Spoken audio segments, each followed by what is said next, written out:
Pistons fans, let's talk. It is it just me, or it just seems as though that the Pistons lately have, well, let's say this off season. Yeah, from this off season, from the moment this off season started, they have their addition button constantly is being pushed. There's always another addition, a knit addition, addition. Now, mind, well, of course, mind you that they had a lot of glaring holes to fill. So a lot of these additions, it's come with the territory. It's yet at the same time, it put me in the mind of how the Tigers, Dave Dabrowski, Jim Leland run, how it was assembled. And I'm not going to say. I'm going to say Kay Cunningham is Justin Verlander. That's what I'm going to say. And they are looking for their next Cabrera. They're looking for that hidden gem. So it's going to be a trade. Now, that's a good segment to plug to go into this next part. The way the Pistons are currently assembled, let's do the if thing. With the amount of money that they have remaining, they could sign a player who's on the remaining of one of their contract, who's on the last year of their contract, and put them in a position to extend them. Why? Because you have an open window to evaluate the likes of your core three, which is Sasser, Duran, and Asar. You already know what you're going to get out of Cade, and you know what you're going to get out of Stewart. Sasser, Asar, and Duran are your key your key targets of evaluation of the previous regime. That is, everything else, you know what you have from the previous regime, and you know what you actually have from the addition that you're bringing into this team. So Trajan, for a guy who's doing let's say a two spot duty, or he's doing a double duty or dual duty of being the president as well as being general manager and even being vice president. He's been a little bit of everything. If the Pistons, the way that, of course, this is on paper that we're saying this, if the team, if the team as it is will be day one roster starting the season, Detroit is in a good condition. I mean, a good position to get you 41 wins. Now, to assure that, let's do the if thing. If the Pistons were to, let's say, no trades, if Jaden Ivey is coming off your bench, you're going to get 40 to 50 wins. The way this team is currently assembled, you're going to get 40 to 50 wins if Jaden Ivey is coming off your bench. Am I targeting him saying like he's the worst player, he's not more sufficient, or he's not deserving of the job? No. I'm thinking about how a cohesive unit can be assembled. It put me in the mind of OKC glory days when they had Durant, Westbrook, and James Harden. Who was their sixth man? Right? Who was their sixth man? James Harden. Now, of course, we saw what happened once James Harden left. I believe he went to Houston and he just excelled. Right? But nonetheless, he was their sixth man. That doesn't mean he didn't deserve to start. It's not about that. That just it.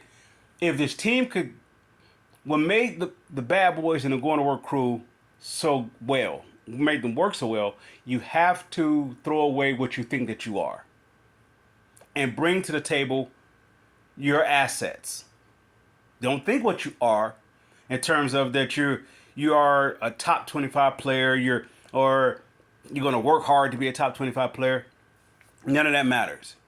You have to come with what you have groomed and prepared I don't want to say skill wise, in terms of experience wise, you bring in that to the table. Let's go with the Going to Work crew.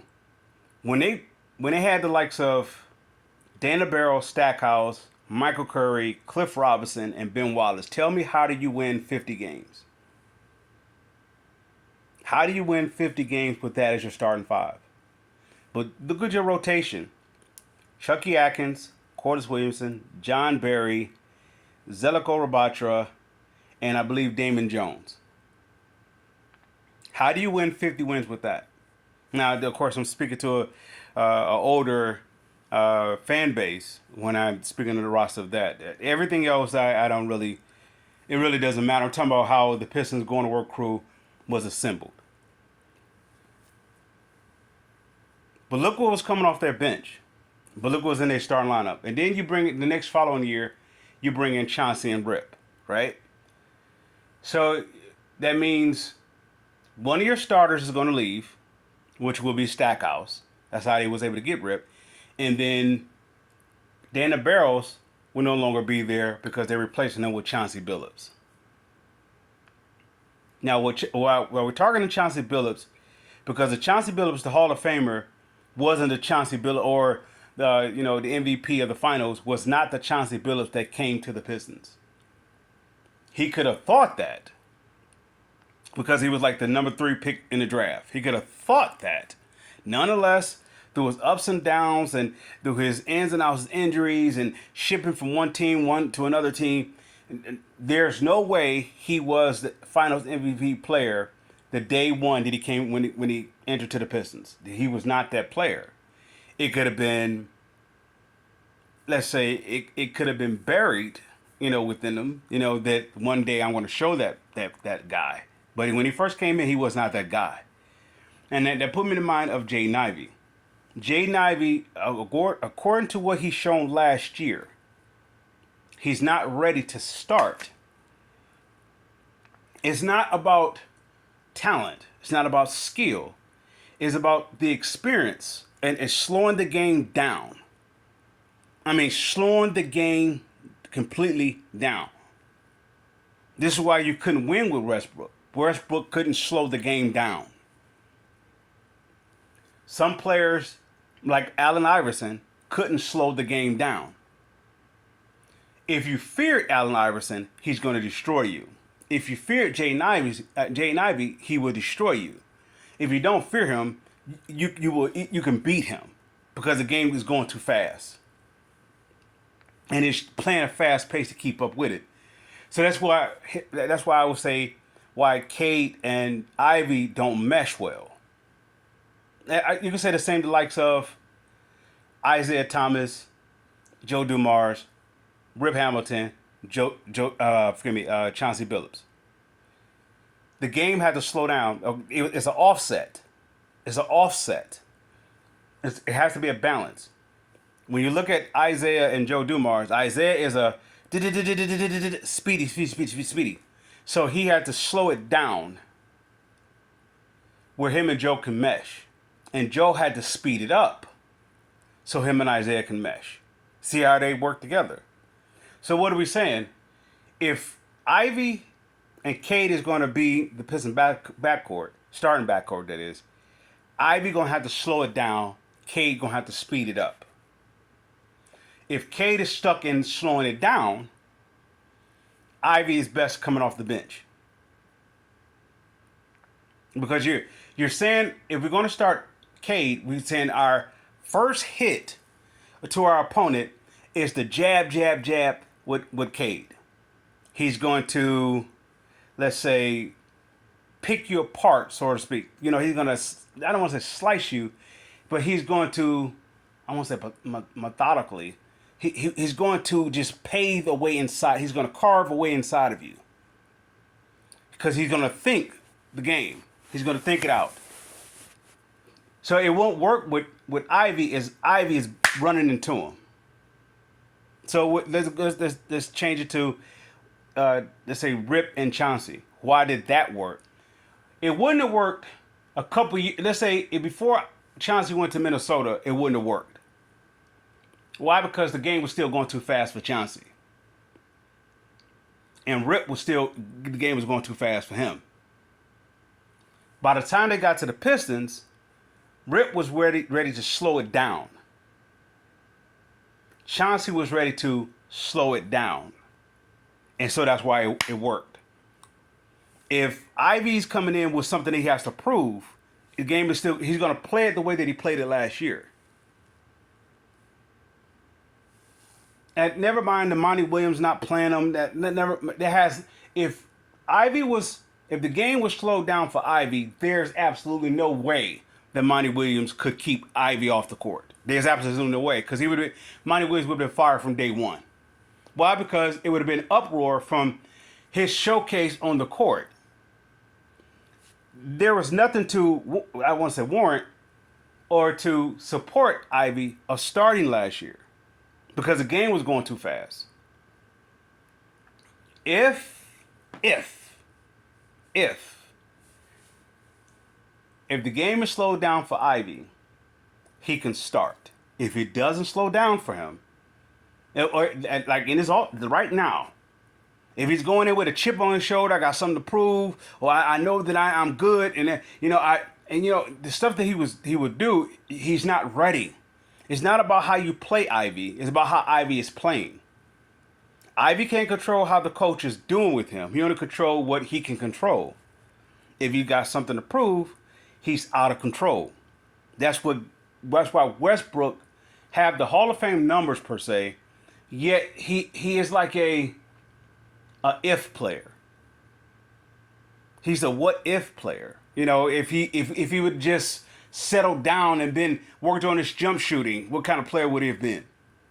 There's no denying that he put up triple doubles and all that other stuff. That's no different than what Ivy can do. It's no different.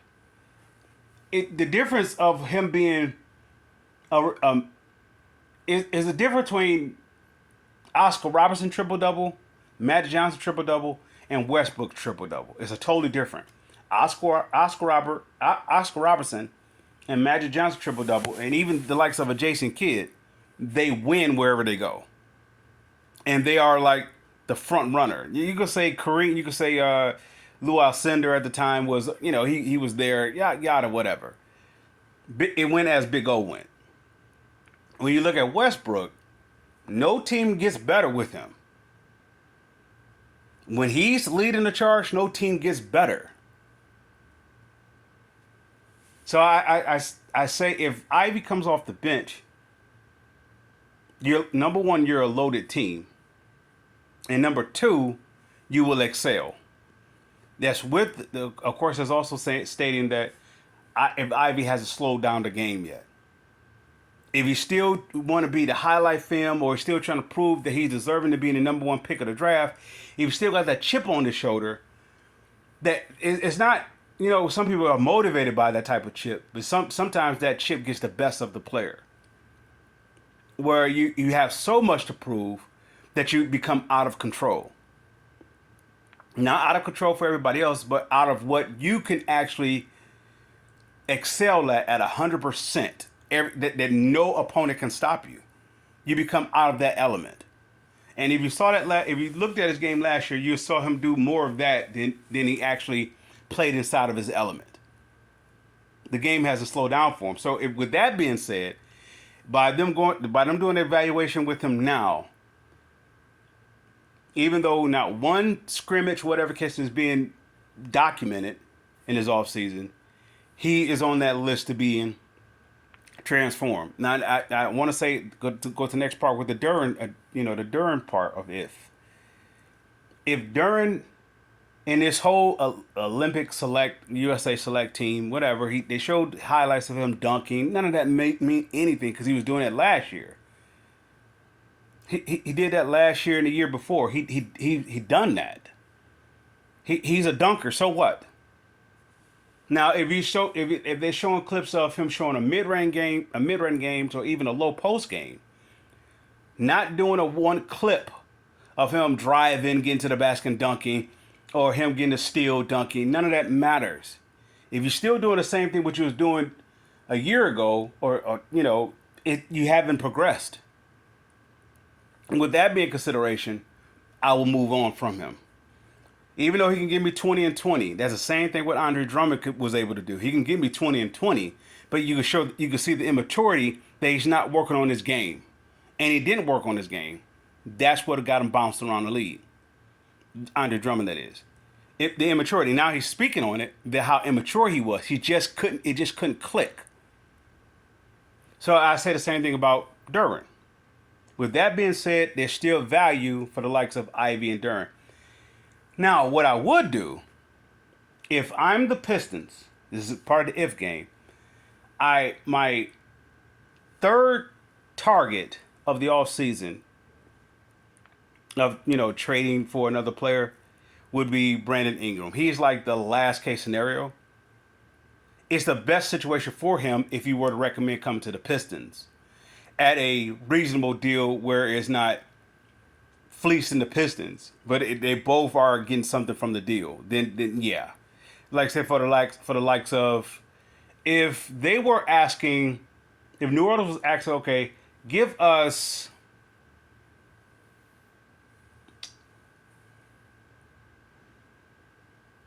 Isaiah Stewart and whatever that I guess you could say something else that will make the Pistons have the money to match it. I mean, along with not a first, but let's say a couple number twos for the likes of Ingram, then I'd take it. Reason for it is the attachment that's a part of the same attachment that's a part of Ingram is the same attachment that's a part of Zach LaVine. This is why those two guys.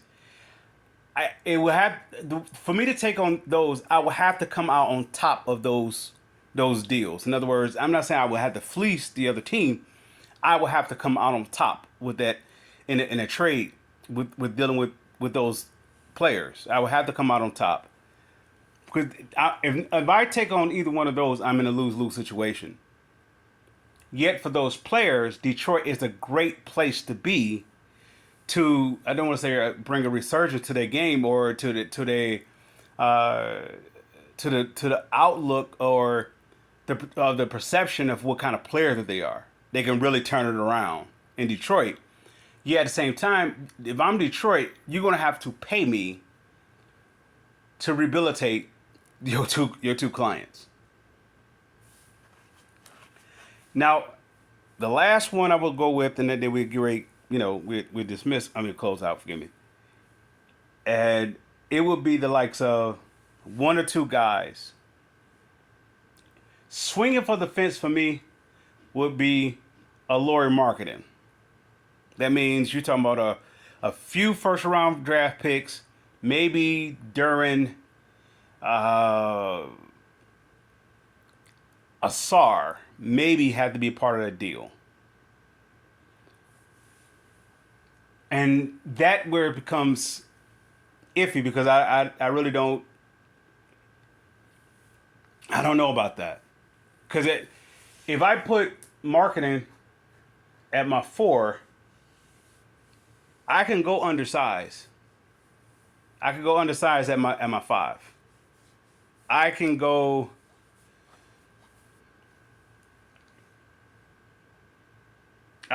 Stewart. I can go Stewart being undersized next to Markkanen. And of course I will have a possible choice. Do I go with Fontecchio, Tobias, Holland, Cade?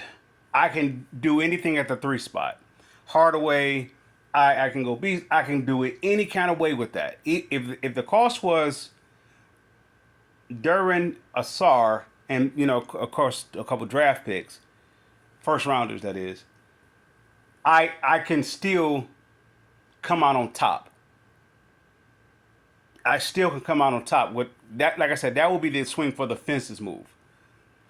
If I'm not going to swing for the fences, I will go after the next guy or the next 2 guys. Will be, let's say, for the likes of I'm drawing a blank with his name, Walker Kessler, and as well as Wendell Carter, I believe that's his name. Wendell Carter, that's like a plan C. That's not a swing for the fences type move. I would give up if they're willing to take it. If with the statement that was said about Walker Kessler is that he wasn't a stretch five. I don't need him to be a stretch five. I don't need him to be a stretch five. I just need him to be what he is, a four.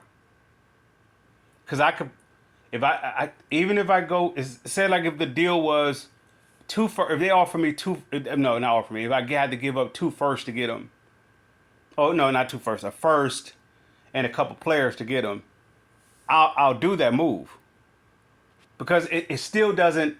The Pistons still is in a good position. They are in a great position. I don't want to say mortgage some pieces to get a better player. They are in a great position to swing for the fence. Maybe not now, but close to the deadline. If they could do it now, or they could do it at the close to during the course of the season. Like the Rasheed. This to put me in mind of the Rasheed Wallace type of move. That at the timing of the Rasheed Wallace, they was the previous year the Pistons were 50 and 32, and they started out the gate like 500, or below 500. I think they was like 12, and it was like I don't know, there was 12 and 12 or something like that, or 12, or they was in a losing column. I don't know, and then they had to make an adjustment, and that's when the deal made for Rasheed. So I don't know if Detroit want to wait for the first quarter of the league. Of the season to make a move because they have time. They have enough time to do it. They give Coach Bickerstaff enough time to evaluate the team and see if we can do some tinkering and who to adjust in, who to not adjust in, who's playing well together, and all that assessment. And then you go for the swing for the fences. But nonetheless, this is an inevitable move. You're going to swing for the fence this year because this team is too good. Number one, to win 14 games last year. It was too good. You had to sabotage that. That had been a self-sabotage to win 14 games. And then number two, the way the team is currently structured is too complementary not to excel. If that could be said that way, the pieces work too well to be together, not to accumulate wins. The way this, okay, the Tim Hardaway Beasley, let's say Tobias, Sasser, they are all like in this boat. They are like the perfect complementary pieces to make the 1 and 2 go well, or the 1 and 3 go well, or the rotation of Caden Ivey go well, or you can say it takes the less strain off of Caden Ivey. They take the strain off of that, and then you have your next tier of you got your Tobias, you have your Fontecchios, Asar, Tim Hardaway. They take the heat off of forcing Cade to play the 3, or make them forced to play offensively out of rhythm. You can't collapse on Cade now. You can try to, but you can't do it. So with that being said, the way the team is assembled, and even with this latest addition, which I want to say, I believe his name is Paul Reed. Forgive me if I miscorrect on his first name. Reed, I think they got him off of waivers, and from what I'm hearing, he's considered as a center. I think he came off of Philadelphia. So with him, I can move on from Duren if Duren haven't made adjustments. What I'm saying, I'm not getting rid of Duren because it's time to get rid of him. I will be trading him because I could get something larger. Let's say it this way. When the Pistons grabbed Rasheed, they had to let go of first, Lindsey Hunter, Chucky Atkins, Zeljko Rabatra, and it was somebody else. Now, somebody may say those players wasn't all good, whatever else, but they was key contributors to this team of getting to the 50 wins. Yet, to get to the 50 plus, they had to let them go.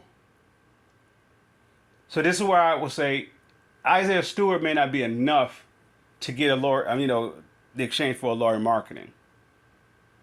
If you were to say Isaiah Stewart and, if you were to say Duren, maybe a Sarr, maybe a couple first rounds, then you could probably get a Lauri Markkanen.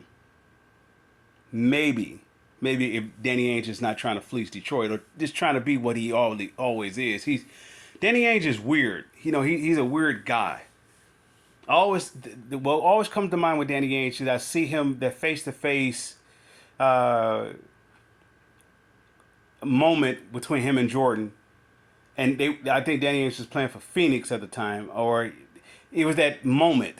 Danny Ainge is always like a guy who is like a instigator, if you will.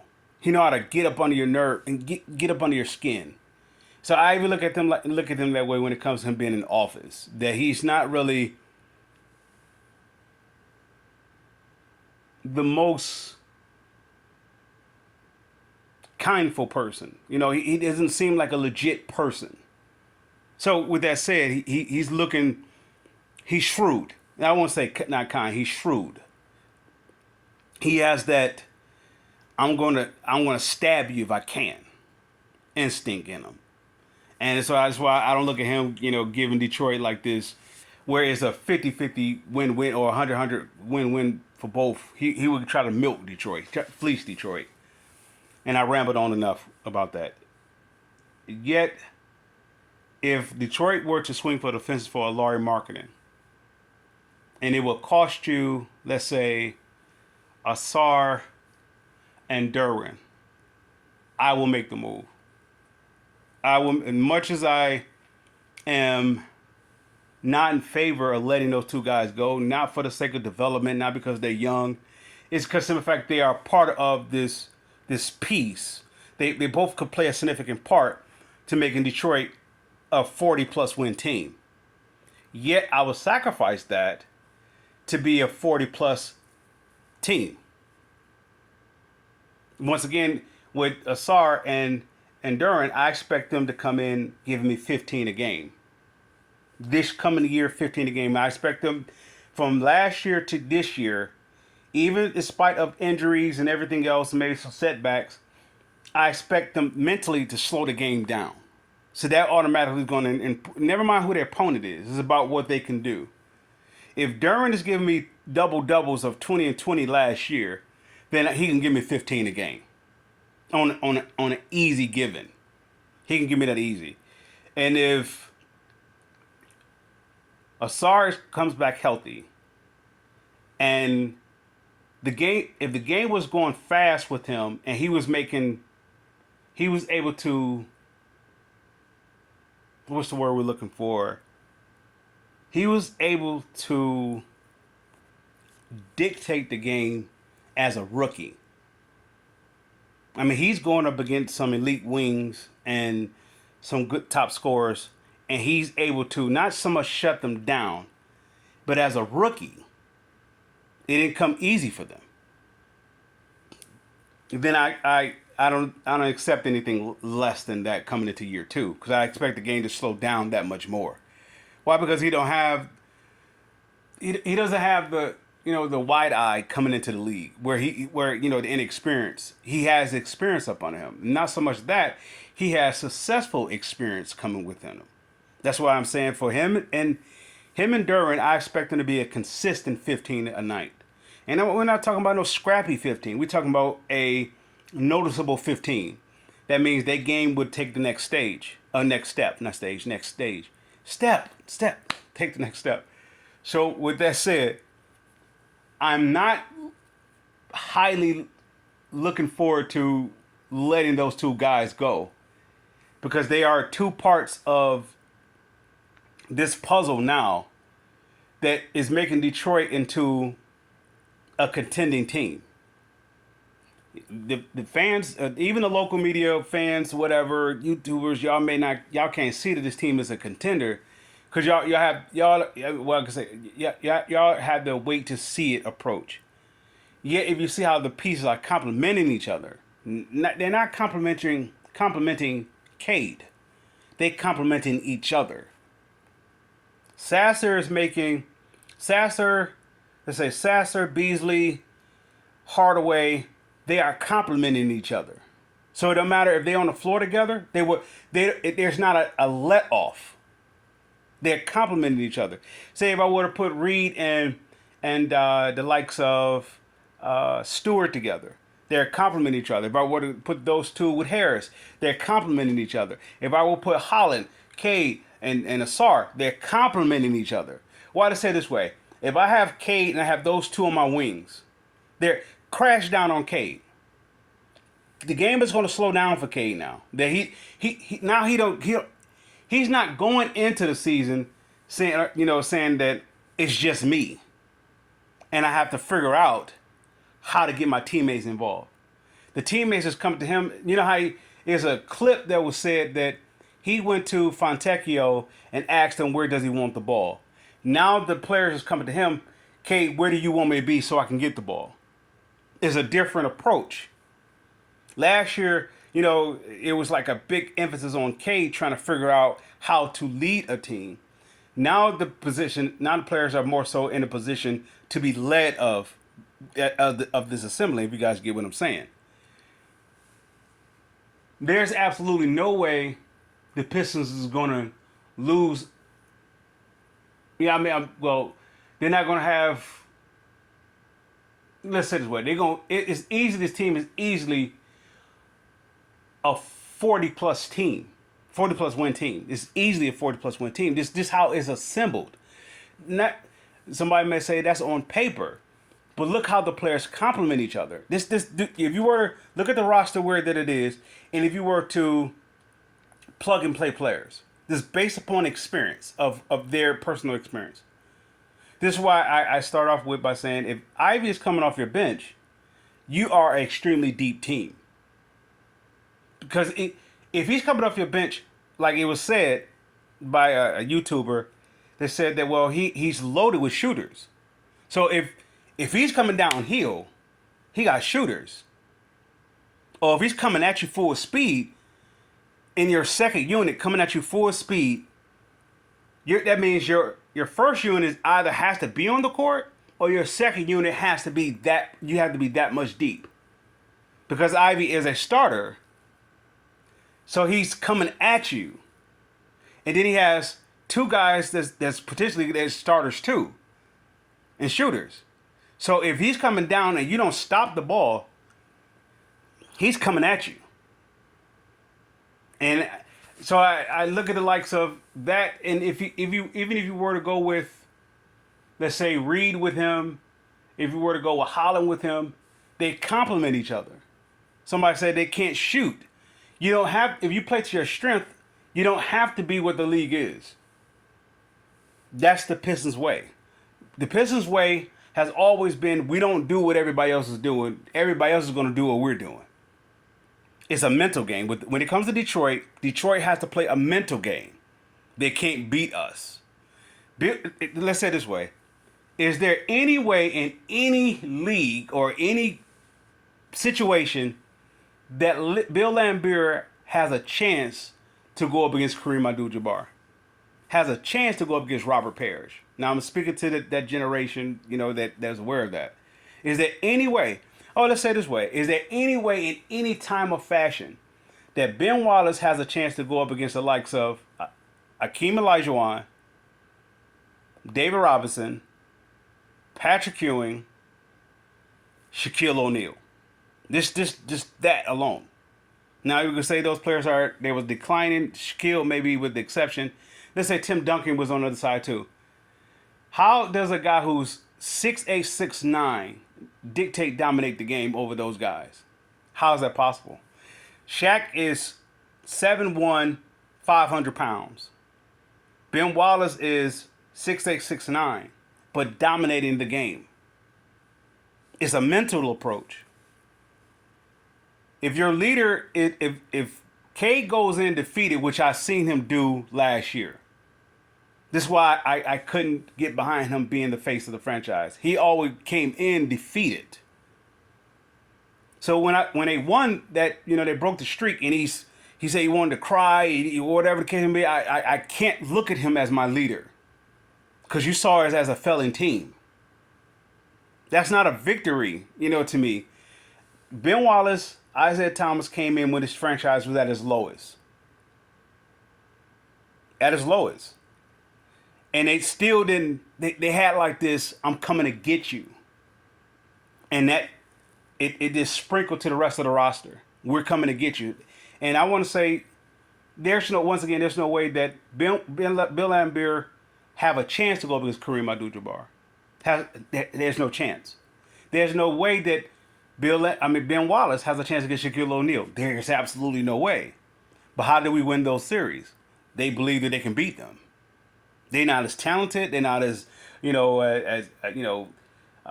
physically as, I don't want to say gifted or blessed or, that sort of thing as them. Nonetheless, Detroit won those series. Those are arguably the two dominant big men of the league outside of Wilt Chamberlain.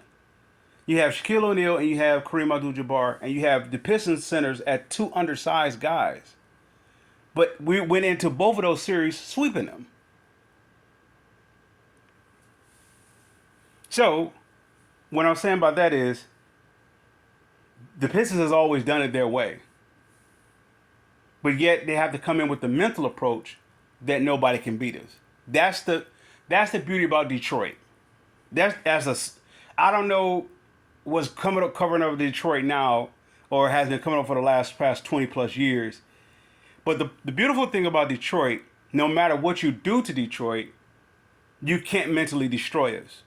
Somehow, Detroit has become a duplication of everybody else. They want to beat everybody else. The Pistons need to be like this, or the Lions need to be like this, or this need to be like this.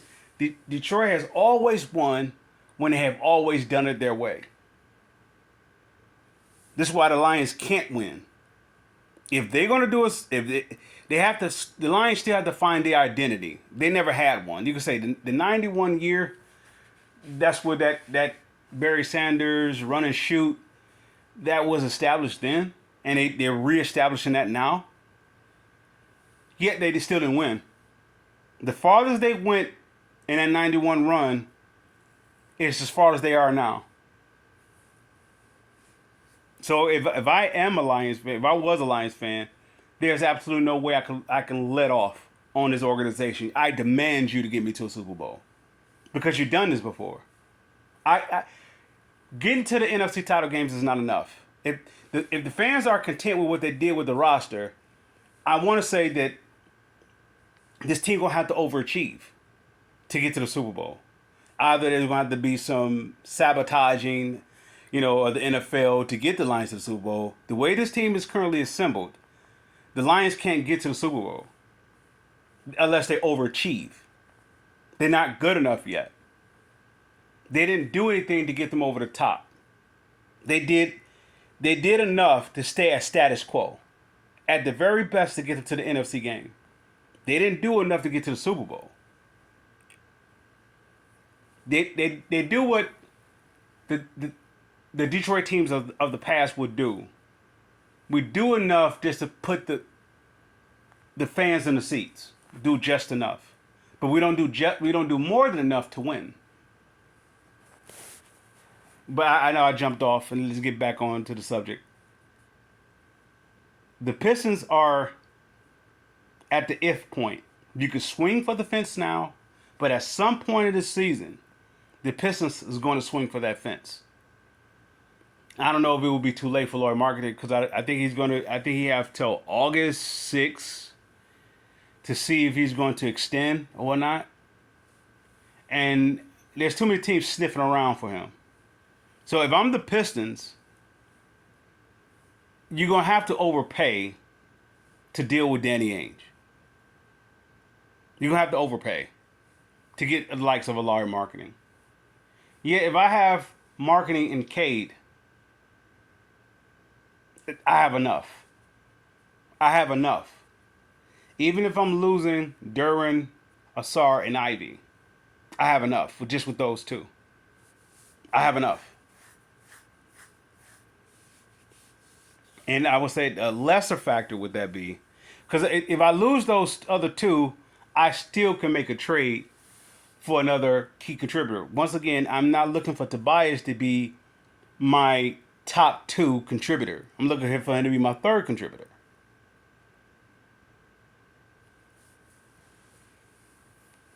See the game? You see what I'm saying? So Brandon Ingram is in that Tobias Harris mood, but he has the stigma, if I can say that. He has the attachment with him as the Zach LaVine. It's too many. It's what the Pistons has went through. The question marks. There's too many question marks with Brandon Ingram for me to consider him a swing for the fence. If I was him, I would demand to go to the Pistons.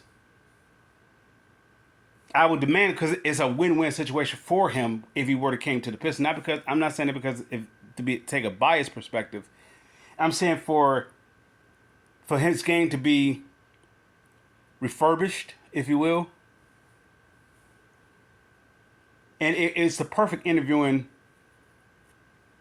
team at that point to do so, because everything is new. You got a new president. You have a new coach. You have new players. It's all, you got a fresh start with Detroit. It's fresh. Yeah, if you coming in, I want my contract extension. That's too many if with the Zach LaVine. What makes those two side by side? Neither one, number one, can be healthy, and number two, they both have a contract situation. That's why Detroit can't afford to get fleeced in trading for any one of those players. So those are like last in line deals. And that will be like one of those Rasheed Wallace moves where Portland had to let go of Rasheed. I would take Zach LaVine or Brandon Ingram if those teams have no other place to go. They couldn't trade with anybody else, so the trade has to be in my favor. It has to be in my favor for me to take on any one of those. With that being said, let me see, is there anything else? Pistons swinging for the fences. The if possibility. If Ivy is coming off the bench, this team is loaded. I said that last year and I'll say it again. If Ivy is coming off the bench, this team is loaded. I still say Ivy, whether he's coming off the bench or he's starting, he's going to give me 18 a game. At least 18 a game. If he's coming off the bench, it's more than likely he'll give me 18 plus. If he's starting, I see that as the margin for him, 18 a game. Because you will be, if he's coming off the bench, he's going to get starter minutes. But he's going to get it at a pace where he can dominate. It would be most beneficial for him coming off the bench and overall beneficial for the team. Now, if the fans could take off their ego for a minute and say, he's too skilled to be, just like they were doing last year, he deserved to start. He didn't show anything that's worth deserving to start. The game was still going too fast for him. He was still playing it as though like he was in college. He wasn't approaching it as like, this is my professional, like this is my I don't want to say career, but this is my way of living. He wasn't approaching. He was approaching it as like, I'm a number 5 draft pick, yada yada yada. I can go on YouTube. Show these clips. I could do this. The game didn't slow down to him where it's like sink or swim. So I would play him off the bench if I could, and once again I would start either Asar. I mean, the Holland or Sar next to Cade. Even though they don't shoot, they known for not shooters. Nonetheless, collapse on Cade with those two. Cade is gonna pick you apart. The game is slowed down for Cade.